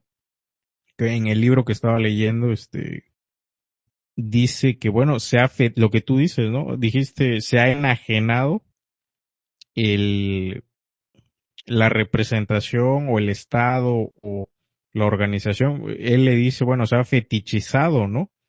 La representación. Entonces se ha suplantado y se ha vuelto una falsa representación. Entonces, es lo que pasaba, ¿no? Y en el neoliberalismo es todo lo contrario a lo comunitario. Entonces, ahí esas reflexiones nos tendrían a nosotros que llevar necesariamente a retomar los principios de la gens en cuanto a organización, derecho a remover a sus líderes, en este caso los voy a llamar así, jefes o líderes. Eso es lo que, y sobre todo yo recalcar ese tema de la vivienda, ¿no? De que, bueno, todas las, qué hace el neoliberalismo? Gente sin casa y los bancos con millones de casas, ¿no? Entonces nosotros tendríamos que buscar un sistema que toda la gente tenga cubiertas sus necesidades, o sea, una vivienda, por el simple hecho de ser humano, sabes que no importa que seas lo que quieras ser, pero tienes que tener esos básicos, servicios básicos, para que tú puedas desarrollarte, porque si no, pues prácticamente no te vas a desarrollar, vas a vivir en un estado de indigencia muy terrible y no vas a poder competir, ¿no? Ni siquiera es la palabra competir, ¿no? Sino poder desarrollarte. Entonces yo ahí dejo esa reflexión. El texto está muy interesante. Entonces, a ver, cuéntanos qué sigue Ajá, aquí de la veríamos gens la gens griega. griega, la voy a leer rápido, para que veamos el surgimiento del Estado. ¿Por qué es importante el concepto del surgimiento del Estado de Engels? Porque es un concepto creado a partir de la historia y por lo tanto a partir de lo material, ¿no? Y por lo tanto a partir estamos hablando de cosas reales, ¿no? Distinto al concepto de Estado de la actualidad, que está creado de manera idealizada o de una forma de derechos, ¿no? De una forma ficticia para asimilar los derechos de unos con los derechos de otros, ¿no? Entonces, pero vamos a ver la base material de ese Estado, ¿no? Entonces empiezo, ¿no? Dice, la gens de los griegos ya no es de ningún modo la gens de los iroqueses. El sello del matrimonio por grupos comienza a borrarse notablemente. El derecho materno ha cedido su puesto al derecho paterno. Por eso mismo la riqueza privada en proceso de surgimiento ha abierto la primera brecha en la constitución gentilicia. Otra brecha es consecuencia natural de la primera. Al introducirse el derecho paterno, la fortuna de una rica heredera pasa cuando contrae matrimonio a su marido, es decir, a otra gens, con lo que se destruye todo el fundamento del derecho gentil. Por lo tanto, no solo se tiene por lícito, sino que hasta obligatorio en este caso que la joven nubil se case dentro de su propia gens para que los bienes no salgan de esta, ¿no? Aquí está curioso porque por proteger la herencia permiten casarse dentro de la gens, ¿no? Que se supone que la gens era para que no se casaran, ¿no?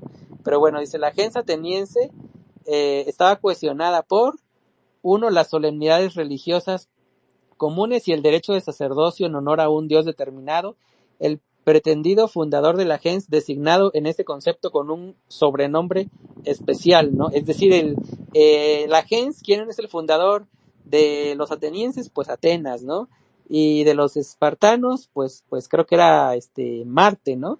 Y y así pues cada pueblo tenía, digamos, su dios, que ahorita le diríamos el dios patrono, ¿no? Pero pues es el dios fundador, ¿no? Está Apolo y entonces los griegos iban sustituyendo su historia pasada, su historia primitiva, la sustituían por esta mitología. Dice, 2, los lugares comunes de inhumación. 3, el derecho hereditario recíproco. 4, la obligación recíproca de prestarse ayuda, socorro y apoyo contra la violencia. 5, el derecho y el deber recíprocos de casarse con ciertos casos dentro de la gens, sobre todo tratándose de huérfanas o herederas, ¿no? O sea, huérfanas y herederas sí se pueden casar dentro de la gens. 6, la posesión en ciertos casos por lo menos de una propiedad común con un arconte y un tesorero propios, ¿no? La fratria, que sería el conjunto de gens, agrupaba varias gens, pero menos estrechamente. Sin embargo, también aquí hallamos derechos y deberes recíprocos de una especie análoga, sobre todo la comunidad de ciertos ritos religiosos y el derecho a perseguir al homicida en el caso de asesinato de un miembro de la fratria. El conjunto de las fratrias de una tribu tenía a su vez ceremonias sagradas periódicas bajo la presidencia de un filobacielus, ¿no? Que sería un jefe de tribu, elegido entre los nombres eupátridas, ¿no? Entonces aquí Engels logra asimilar la estructura de las gens, en cómo se agrupaban las gens, y la logra asimilar a lo que acabamos de ver con los iroqueses, ¿no? Luego dice 7, la descendencia según el derecho paterno. 8, la prohibición de matrimonio dentro de la gens, excepción, como ya vimos, de las herederas y las huérfanas, ¿no? 9, el derecho de adopción en la gens. 10, el derecho de elegir y disponer a los jefes.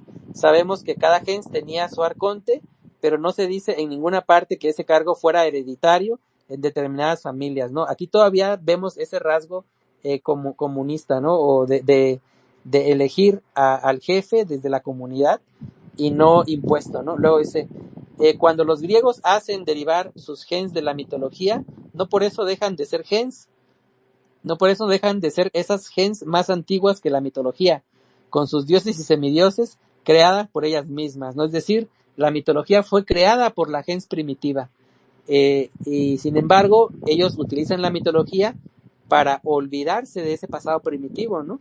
Y ahí cuando la religión pues empieza a sustituir a la cuestión, digamos, de la comunidad, la religión empieza a sustituir a la comunidad primitiva, y es cuando vemos que se empieza a abandonar ese comunismo de donde provenimos todos, ¿no? Entonces luego dice, el sistema de consanguinidad que corresponde a la gens en su forma primitiva, y los griegos lo han tenido como todos los mortales, es decir, los griegos no provienen de la mitología, aseguraba, el sistema de consanguinidad aseguraba el conocimiento de los grados de parentesco de todos los miembros de la gens entre sí.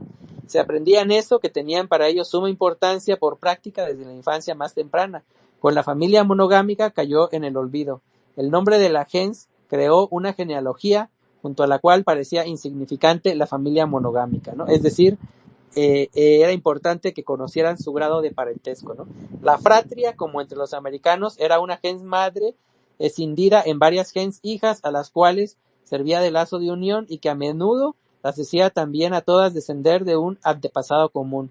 Por lo tanto, todas las gens de aquella fratria eran al pie de la letra gens hermanas. La fratria aparece ya como comunidad militar en Homero, en el célebre pasaje donde Néstor da este consejo a Agamenón. Coloca a los hombres por tribus y por fratrias, para que la fratria preste auxilio a la fratria y la tribu a la tribu. La fratria tenía también el derecho y deber de castigar el homicidio, ¿no? La reunión de varias fratrias emparentadas formaban la tribu. Es exactamente igual que con los iroqueses. En el Ática había 4 tribus, cada una de las 3 fratrias, que constaban a su vez de 30 gens cada una. Aquí las fratrias eran mayores, ¿no?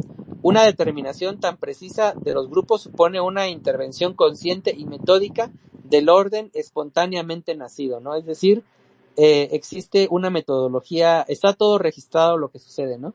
Todas las fratrias y todas las genes, cada fratria tiene registrado por cuántas genes se compone, y está todo, digamos que es como un censo poblacional, ¿no?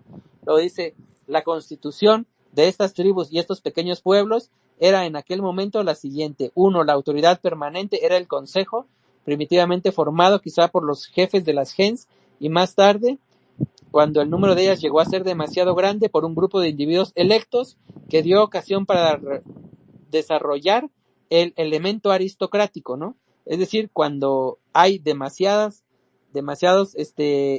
gens, entonces empieza a ver la aristocracia, ¿no? Porque ya no van todas las gens a representarse, sino que hay individuos electos, y esos ya se vuelven aristócratas. Eso pasa porque ellos se agrupan en grupos de 30 gens, ¿no? Entre los americanos se agrupaban de 1 a 5 gens en fratrias. Cada fratria era de 1 a 5 gens y no había necesidad de tanta multitud. En cambio, en los griegos, al llegar a 30 gens, pues empiezan a desarrollar y a reforzar el elemento aristocrático. 2. La asamblea del pueblo, que es la ágora, ¿no? Entre los griegos homéricos, estos circunstantes, para emplear una expresión jurídica del alemán antiguo, se han convertido ya en una verdadera asamblea del pueblo. Lo mismo aconteció entre los germanos de los tiempos primitivos. Esta asamblea era convocada por el consejo para decidir asuntos importantes. Cada hombre podía hacer uso de la palabra. El acuerdo se tomaba levantando las manos o por aclamación. La asamblea era soberana en última instancia, porque, como dice Schumann, cuando se trata de una cosa que para ejecutarse exige la cooperación del pueblo, Homero nos indica que Homerio no nos indica ningún medio por el cual pueda ser constreñido a obrar contra su voluntad. Es decir, que para que el pueblo obre, necesita ser su voluntad la que se está obrando, ¿no? Entonces, por eso existían estas asambleas populares, porque si vas a construir, no sé, un puente, pues el pueblo tiene que estar de acuerdo, porque ahí es donde vas a construir, va a llegar la gente que construya ese puente, no se va a construir solito, ¿no? Entonces, por eso existía la asamblea popular, ¿no? El jefe militar o basileus, ese sería el tercer parte constitutiva de estas tribus, ¿no? Y luego, ya para llegar al origen del Estado, Aristóteles dice que la Basilia de los tiempos heroicos fue una jefatura militar ejercida sobre hombres libres, y el basileus un jefe militar, juez y gran sacerdote. No tenía por consiguiente ningún poder gubernamental en el sentido ulterior de la palabra, es decir, seguía teniendo funciones comunales, ¿no? En la constitución griega de la época heroica vemos aún llena de vigor la antigua organización de las gens, pero también observamos el comienzo de su decadencia, el derecho paterno con herencia de la fortuna por los hijos, lo cual facilita la acumulación de las riquezas en la familia y hace de esta un poder contrario a las gens. Es decir, vemos eh, la acumulación de las riquezas como algo opuesto a la familia, ¿no? La repercusión de la diferencia de fortuna sobre la constitución social mediante la formación de los gérmenes de una nobleza hereditaria y de una monarquía, la esclavitud que al principio solo comprendió a los prisioneros de guerra, pero que desbrozó el cambio de la esclavitud de los propios miembros de la tribu y hasta de la gens, es decir, de la misma familia, ¿no? Resulta que llegaron a tener esclavos de la misma gens, ¿no? Luego, la degeneración de la antigua de guerra de unas tribus contra otras, se correrían sistemáticas guerras por tierra y por mar para apoderarse de ganados, esclavos y tesoro, lo que llegó a ser una industria más. La fortuna es apreciada y considerada como el sumo bien y se abusa de la antigua organización de las gens para justificar el robo de riquezas por medio de la violencia. No faltaba más que una cosa, la institución que no solo asegurase las nuevas riquezas a los individuos contra las tradiciones comunistas de la constitución gentil, yo añadiría de la que provienen, ¿no?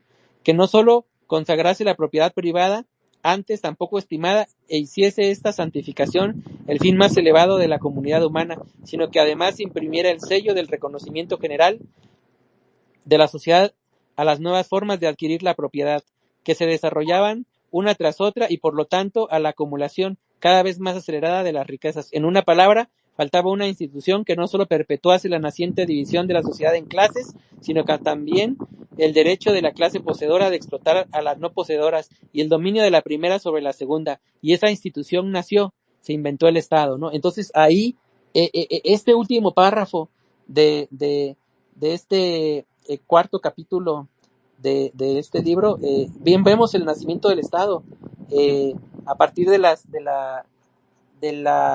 degradación de las gens griegas, ¿no? O de la digamos, no de la degradación, sino pues del abuso sobre las gens griegas, ¿no? Y vemos cómo las riquezas y las propiedades suplantan a las tradiciones familiares, ¿no? Entonces, como no existía una institución natural que le diera la razón a estos nuevos ricos, a estos nuevos poderosos, a esta nueva clase incluso militar, a esta nueva clase de poseedores de esclavos, que ya sus esclavos ya no eran solo los prisioneros de guerra, sino que ya eran los miembros de su propia tribu y de su propia gens, es decir, de su propia familia.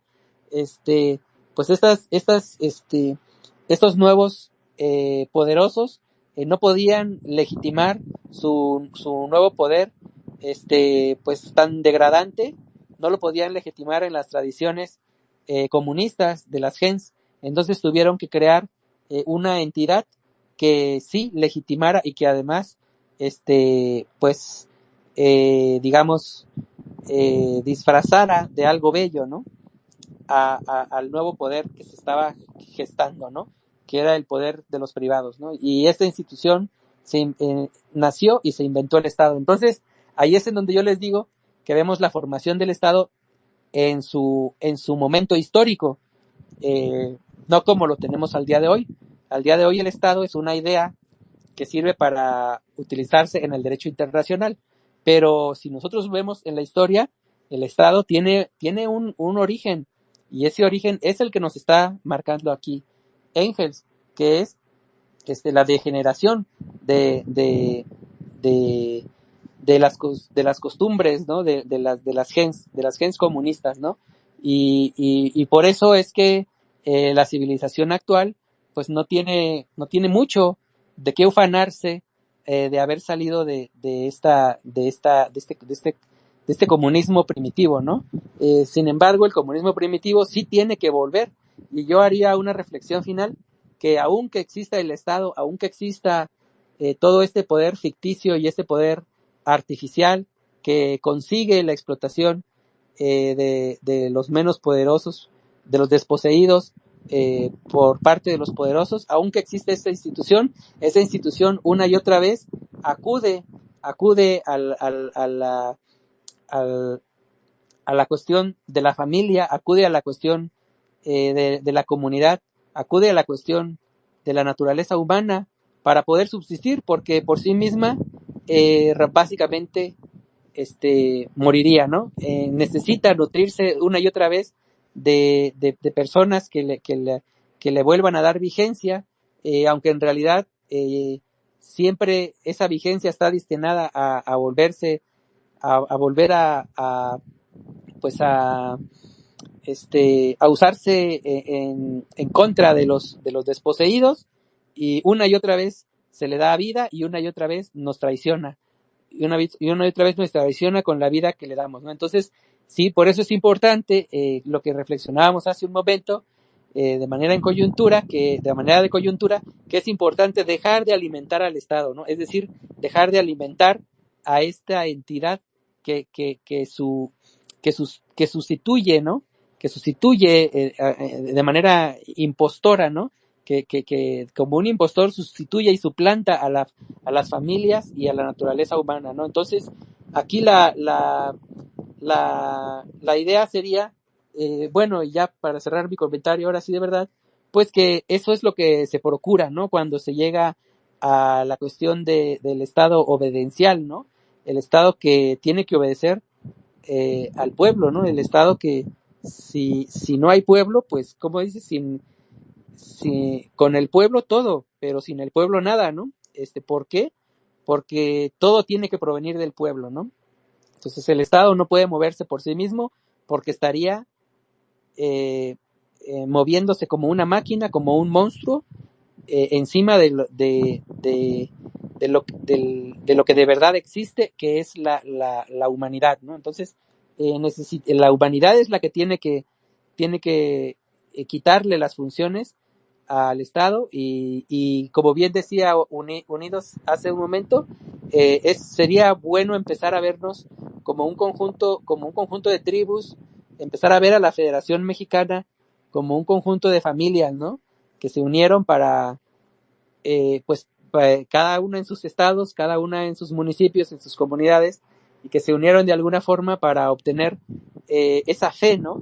Para obtener esa fe en los demás, de tal forma pues que el sentido de todo lo social, de todo del idioma, de todo lo que hablamos, de todo lo que hacemos, pues sea un sentido positivo, ¿no? Y que todo proviene de esas familias y de esas comunidades. Bueno, ahí cierro mi comentario. ¿Cómo la viste, Unidos? ¿Cómo la vieron? Excelente, no, muy bien. De hecho, creo que ese es el gran cierre, ¿no? Ahí podemos concluir y decir eso, ¿no?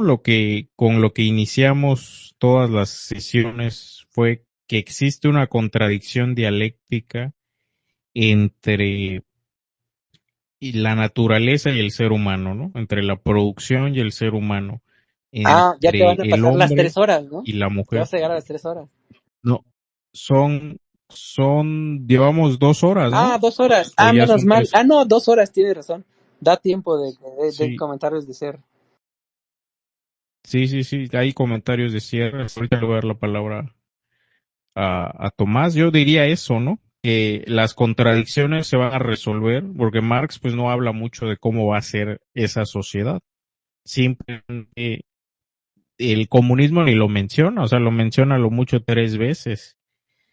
Y dice básicamente eso, ¿no? Que va a resolver el comunismo, o sea, resolverá las contradicciones entre la producción y el ser humano, entre la naturaleza y el ser humano, y yo diría también, como vimos, entre el hombre y la mujer, ¿no? Entonces, esa sería mi conclusión. Muy bien todo lo que expusiste. Adelante, Tomás, te escuchamos. Sí, ¿qué tal? Muy buenas noches a todos. Sí, aquí me parece que hay un campo sobre el cual hay que trabajar, que es el afinar los mecanismos de consulta con el pueblo.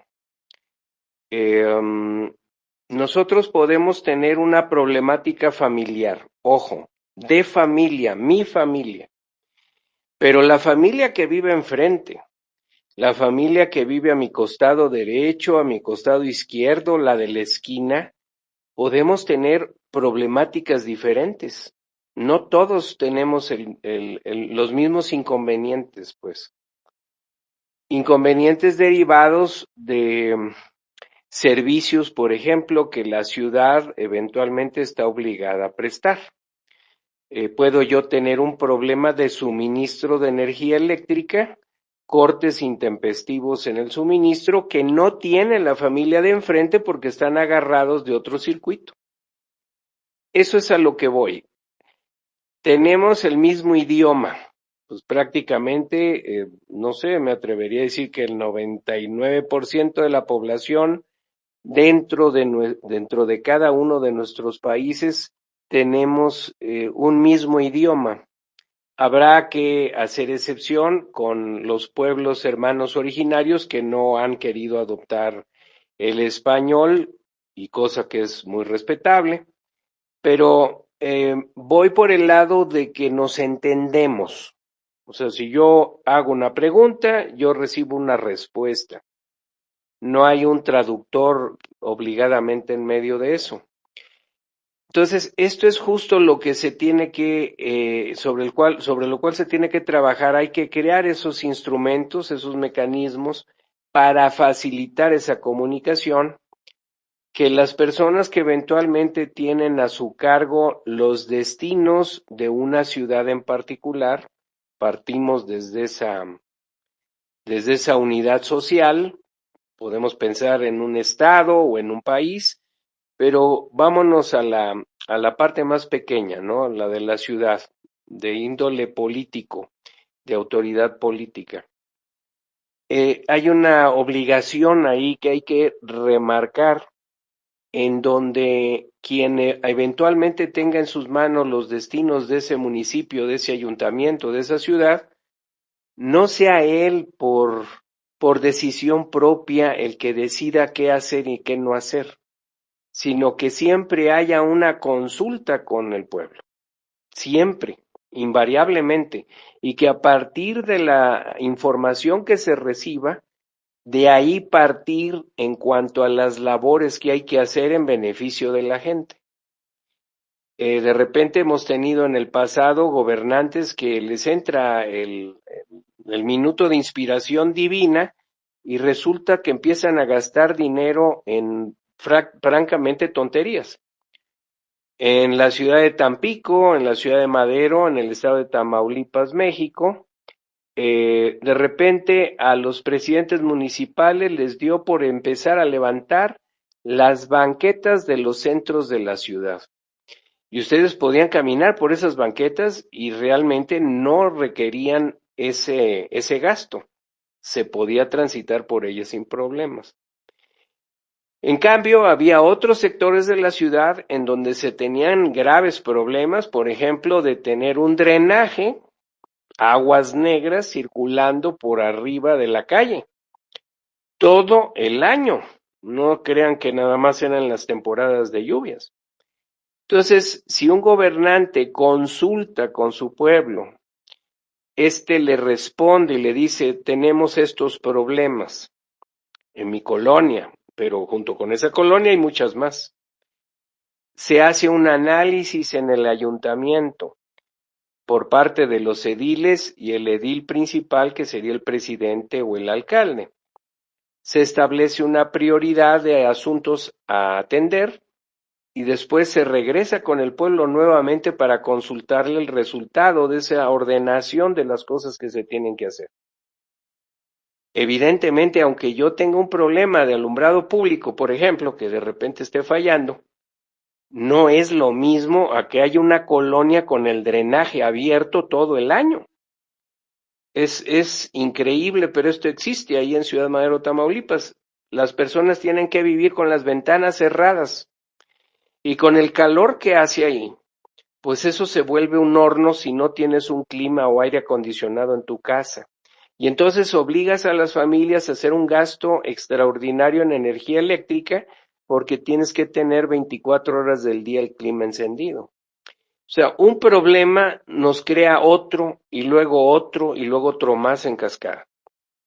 Evidentemente, si a la población se le pregunta, bueno, miren, tenemos todo esto, pero esta colonia en particular, que está no lejos del centro, está aproximadamente unas 20 cuadras, 15 cuadras, tiene este problema. ¿Estamos de acuerdo todos en que primero resolvamos esto? Ahí le apliquemos la fuerza para sacar a toda esa gente ya de la problemática.